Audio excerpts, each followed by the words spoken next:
Hindi po ng Federation of Market Vendors Association. Si Baby Magno. Siya po, sa buong Maynila po.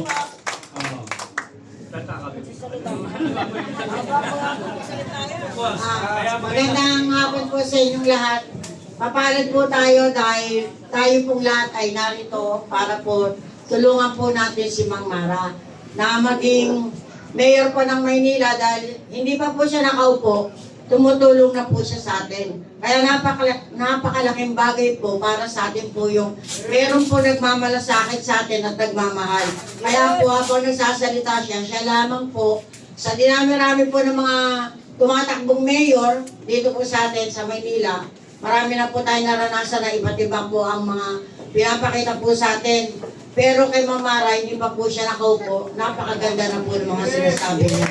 Kaya, tulungan po natin, gawin po natin ang pinakamabuti para maipo po natin si Mang Mara dahil para rin po sa atin, para po sa mga kinabukasan po natin. Wala po tayong ibang malalapitan kundi siya. Kaya, sana po, lahat po tayo, magkaisa po tayo. Huwag po natin siya pabayaan. Ipag-pray po natin sa Panginoon na siya po ang manalo. Kasi marami pong kalaban. Andiyan po lahat ng mga kalaban na talagang wala naman pong nangyari. Ito pa rin po tayo.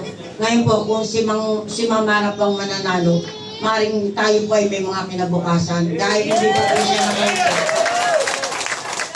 Hindi pa po siya nakaupo, tumutulong na po talaga siya. Marami na po siyang natulungan. Kaya magpapasalamat po ako sa Panginoon sapagkat meron pong isang Mang Mara na handang tumulong po sa atin.